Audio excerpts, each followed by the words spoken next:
Yo, what's up guys? What are you on today? Man, coming to you guys my official mid-season 2022-2023 NBA season award prediction. Other than that, let's get straight into the video, okay? Starting it off with the sixth man of the year, I'm gonna go ahead and I'm gonna give this award to Norman Powell of the LA Clippers. Norman Powell is the definition of a professional scorer. Comes off the bench and just provides instant offense. It feels like game in and game out for the LA Clippers. The Clippers have had a lot of six man of the years on their teams, whether that's Jamal Crawford, whether that's Lou Williams.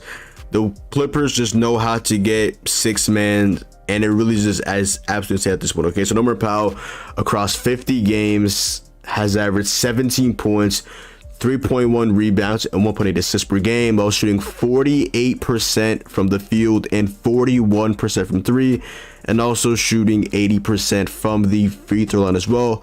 Norman Powell, like as it comes to the bench, it feels like every single day it just provides instant offense, whether that's in the mid-range, whether that's with the floater, whether that's with the three-point shot. From any really spot you can name, Norman Powell, he can definitely knock it down. He is just an absolute bucket. And the fact that this guy can literally be a starter on a good amount of teams in the NBA, and it's coming off the bench for, in my opinion, a contender in the LA Clippers. This is absolutely insane. Like just as recent, he jumped a 24-point game on 10 of 17 from the field and 3 of 5 from three.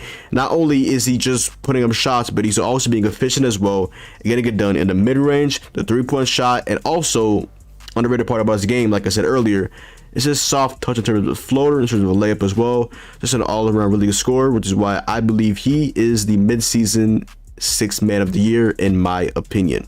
All right, so next we got the coach of the year. I'm gonna go ahead and I'm gonna give this award to an RI legend, man. I'm gonna give this award to Joe Mazzulla of the Boston Celtics. Wow, after everything that went on, there's obviously with the Ime Udoka and all of that, going to the finals in his rookie year coaching with the Boston Celtics.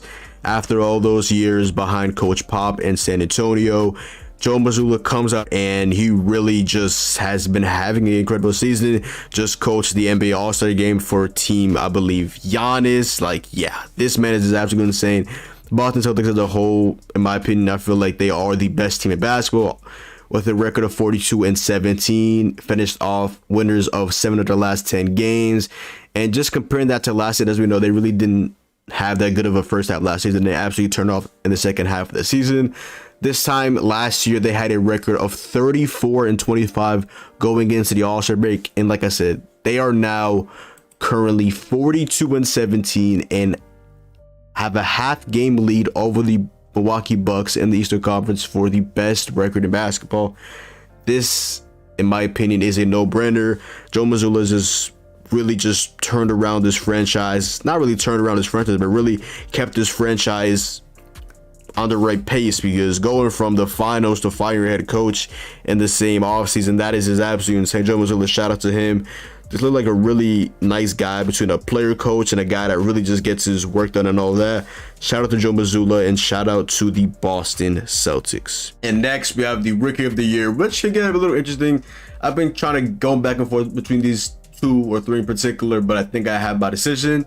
And for the rookie of the year, I'm going to give this award to Paolo Banchero of the Orlando Magic, who as of recent definitely has not been playing as good as he did earlier on in the year, but still I'm gonna give this award to Paolo, who is averaging the most points out of any rookie in the NBA this season, averaging 19.9, damn near 20 points per game, 6.6 rebounds, and 3.6 assists per game as well, while shooting 41.9% from the field and 28.1% from three, including shooting 3% from three, I believe, in the month of February. So his jump shot, to say the least, has definitely not been falling whatsoever in terms of the three-point shot, which, if you watch Paolo in college, as I did a couple of games at Duke, you would know that the one shot we really were interested to see how it would fall in the NBA. It was obviously the three-point shot. I'm not gonna lie, his mid-range shot has looked a lot better than I thought it would coming this early into the NBA. As you know, he's just an absolute menace, really good around the rim, really crafty on his feet and all of that around the rim. It's ferocious, very, very athletic. But the mid-range shot, I've seen him do a couple of side steps. I've seen him kind of do a couple step backs, just create separation. I'm not gonna lie, the mid-range shot is definitely looking very, very good for Paolo Banchero, and the fact that he also can attack him as well, and a pretty underrated playmaker as well into the rebound of the basketball. I mean, he is 6'10", so you would hope he was a good rebounder, and he definitely is a good rebounder.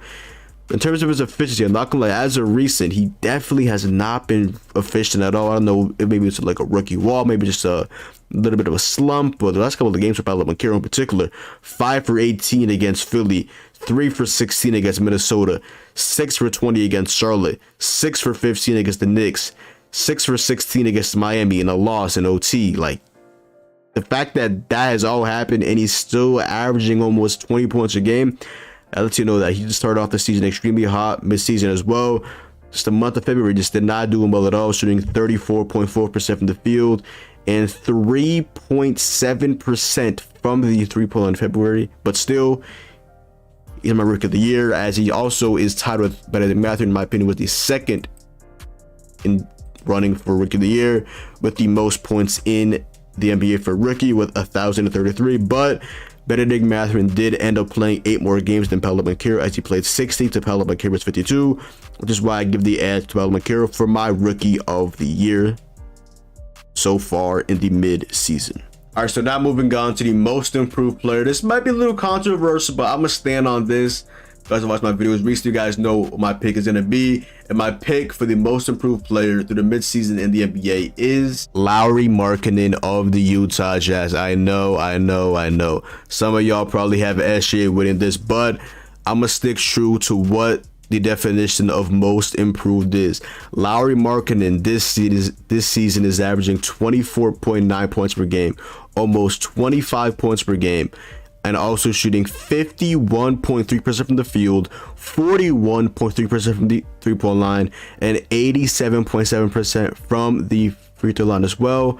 And he was just named to his first NBA All-Star team, and also started on Sunday as the All-Star replacement in the starting lineup for Team Giannis. Really crafty on the rim, just really good at getting to the line as well, as just being just an absolute just great scorer as well in the three-point side as well. In the mid-range attack and the rim, he really just does it all. He's definitely been a 3-level scorer this season for the Utah Jazz, and that's what we needed it. Now, comparing that to last season, Lauri Markkanen, the reason why he's my MIP is because last season on the Cavaliers, he averaged 14.8 points per game, 5.7 rebounds, 1.3 assists, shooting 44.5% from the field and 35.8% from 3. His efficiency has gone up, and he's now shooting upwards of 5 more attempts per game from the field overall, and about 1.2 more three-point attempts per game than he had last year. And he's doing this with more efficiency. Okay, like I said, almost 25 points per game, 8.6 rebounds, 1.8 assists, and he's doing this as the main guy on the team. Lauri Markkanen is the number 1 guy on the team. His efficiency has gone up, his confidence has gone up, his game as a whole has just changed from a spot-up shooter in the corner with the Cavs to being the number 1 guy, the guy that team scheme against, and still putting up almost 25 and 8 a game on 51% from the field as a shooter and a number 1 option.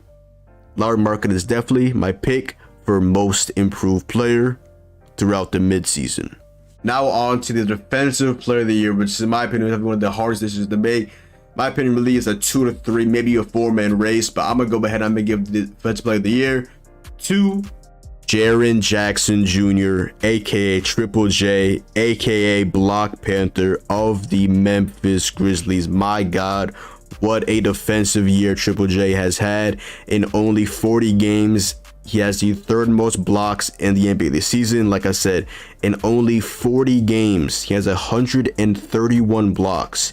He's averaging 3.3 blocks per game, 1.1 steals per game, compared to Brook Lopez and Claxton. Brook playing 57 for 139, Claxton playing 54 for 139 as well. He has 14 less games than Claxton. He has 17 less games than Brook, yet he only has 8 less blocks than them. This man is just absolutely insane. And don't forget, he also is always in foul trouble as well. So he's only averaging about 27.2 minutes per game, as well as missing all those games earlier on in the season as well. So Triple J, definitely in my opinion, is the defensive player of the year. In my opinion, like I said, it was really between Triple J, Claxton, Bam Adebayo, and also Brook Lopez as well. for the defensive player of the year, which I ultimately gave to Jaren Jackson Jr. because he's just been an absolute demon in the paint. Like, every time I watch this game, I'm like, why do y'all keep going up on Triple J? He literally baits y'all to go for a shot and just pins it off the backboard and all that. Like, this man is insane. Recently had a 4-block game. Recently against the Jazz, before the All-Star break, he had a 4-block game in which he also had 5 steals as well. Like, for stocks, blocks, and steals, like, this man is absolutely insane. He had a 5 and a 2 game, a 6 and a 0 game. Like, this man is absolutely insane. The fact that he actually this season, I wouldn't be surprised if he had a triple-double with points, with rebounds, with blocks. I would not be surprised at all. He literally is so good at baiting people to go up in the paint and just sending it out of nowhere, coming out from behind. Like, I just don't know how he does. He literally just baits y'all. He'll be on the other side of the court. All of a sudden, he just comes out, pins the ball, and gets a block and all that. And also, he's not only good at blocks as well, he also is good at steals as well in terms of just playing ferocious on defense. He really gives it all defensively, which is why I'm going to give this award to Jaren Jackson Jr. Now, on to the MVP, why everybody is here.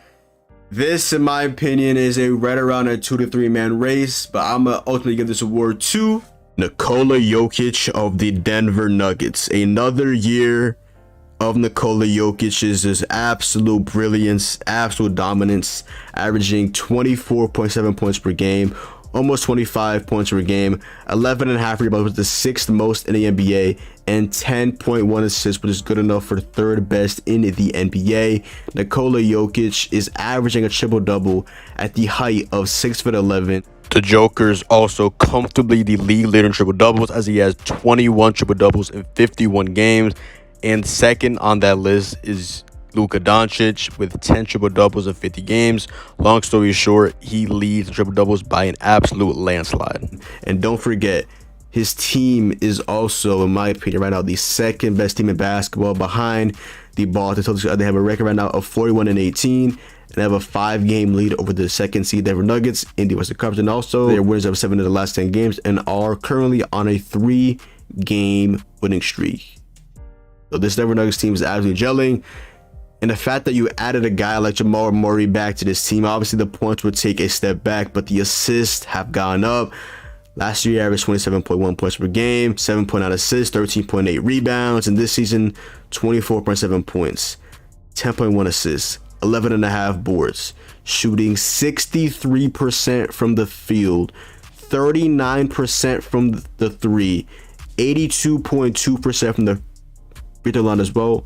This man has just been having another dominant year. Like, the fact that if you watch Jokic, you guys would know. This man is so passive, yet he almost averages 25 points a game. That is just absolutely awesome. The man could go out and average anywhere between 26, 28 points per game like he did last year, but he's averaging around 25 points per game as well. With having Jamal Murray back, a healthy MPJ, Aaron Gordon having a career season, and he's still averaging 25 points per game and still leading his team to the best record in the Western Conference and 2nd best record in the NBA at the midseason mark. This is absolutely insane. Nikola Jokic, in my opinion, is in prime position to win his tertiary MVP as long as there is no voter fatigue, because this man, what he's doing right now is absolutely insane.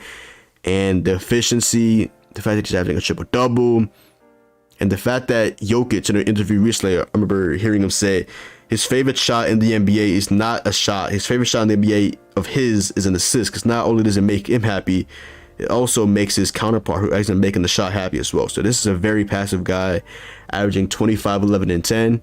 Yeah, he is definitely my pick for my midseason most valuable player. But other than that, yo, that is the video. So go down below, drop a like, comment down below, sub up. Make sure to follow me on Twitch, Twitter, and like your boy John. Hope you guys in the video. Comment down below as well. In your guys' opinion, who do you guys believe are the NBA awards prediction that you guys would have? Do you guys agree with me? Do you guys not agree with me? Comment that down below. See your boy John. Hope you guys in the video. And I'm out, man. Peace.